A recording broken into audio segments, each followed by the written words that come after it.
জলপাইগুড়ি জেলার একটি অত্যন্ত গুরুত্বপূর্ণ কেন্দ্র ডাবগ্রাম ফুলবাড়ি, যেখানে বিজেপির ঘাঁটি অত্যন্ত শক্ত বলেই প্রত্যেকে জানা। একদিকে এই কেন্দ্রের বিজেপি প্রার্থী শিখা চ্যাটার্জি, অন্যদিকে তারই হাতে গড়া তৃণমূল প্রার্থী রঞ্জন নীল শর্মা। রাজনৈতিক মহলে ইতিমধ্যে এই লড়াই মা ছেলের লড়াই নামে পরিচিত। নিজেদের শক্ত ঘাঁটি ধরে রাখতে মরিয়া পদ্মফুল শিবির, কিন্তু অপরদিকে পাল্টা চাপ বাড়াচ্ছে ঘাসফুল শিবিরও। সব মিলিয়ে নজর এখন ডাবগ্রাম ফুলবাড়ি কেন্দ্রের দিকে।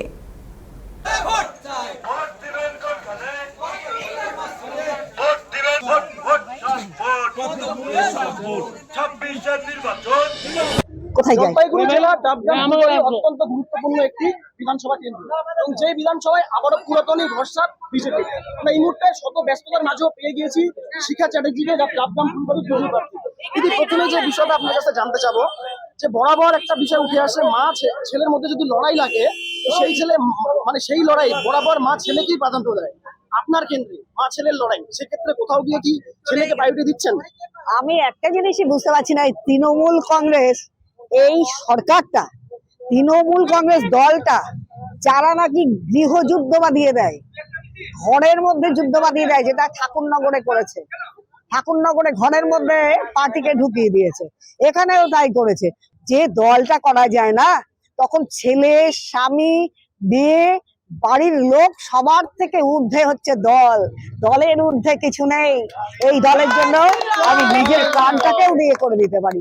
মানুষের এই 15 বছরে এত পরিমাণ ডিপ্রাইভ বলা যায় না, সমস্ত দিক থেকে। কোনো না ল অ্যান্ড অর্ডার, না কিছু, না কোনো কিছু। এখানে জমির জায়গায় আজকে দেখুন ফিতা ফেলে রেজিস্ট্রি করা জায়গা দখল হয়ে যাচ্ছিল, তাকে আবার তৃণমূল কংগ্রেসের লোকেরা ছাড়িয়ে নিয়ে এসছে, পুলিশে উঠিয়ে নিয়ে যাওয়ার পর। ভাবা যায় এ কোন জগতে বাস করছি, কোন রাজ্যে, কোন গুন্ডা রাজ্যে আছি আমরা? এই জিনিস চলতে পারে না। এই একটা মাস কষ্ট করতে হবে। পশ্চিমবঙ্গের যারা হিন্দু মানুষ তারা বুঝে গেছে, সব থেকে বড় যদি কোনো মুদ্রা থাকে, এখানে প্রচুর মুদ্রা রয়েছে, যা 15 বছরে তৃণমূল কংগ্রেস করেনি। সরকারি কর্মচারীদের দিয়ে নেই, ছেলেপেলেদের চাকরি নেই, কলকাতার বুকে গড়াগড়ি করছে মেধাবী ছাত্রছাত্রী। হাসপাতালের অবস্থা দেখুন, কোনো ব্যবস্থা নেই। আইসিইউতে সিট পাওয়া যায় না, তৃণমূল কংগ্রেস না লিখে দিলে পাওয়া যায় না। ক্ষমতায় আসছে ভারতীয় জনতা পার্টি, শুধু সময়ের অপেক্ষা, শুধু মানুষের ভোটটা দেবে সেই অপেক্ষা, আর কিছু নয়।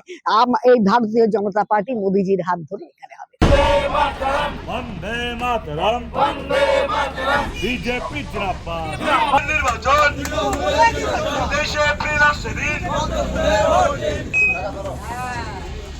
বিজেপি জিন্দাবাদ, জিন্দাবাদ, জিন্দাবাদ, বিজেপি জিন্দাবাদ, জিন্দাবাদ, জিন্দাবাদ, জিন্দাবাদ, জিন্দাবাদ, বন্দে মাতরম। রাজনীতির ময়দানে শুধু রাজনীতি হবে, পরিবার বা কোনো রকম কোনো কিছু টানা হবে না, এমনটাই কিন্তু দাবি করলেন শিখা চ্যাটার্জি।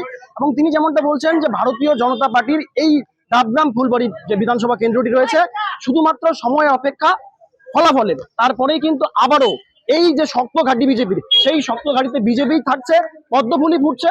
তবে সমস্তটাই জনগণ জানাবে আগামী এই যে ভোটের ফলাফল, তার নিরিখে। সবটাই এখন সময়ের অপেক্ষা। ক্যামেরায় আর্থিক দত্তের সঙ্গে সানি, সময়, কলকাতা।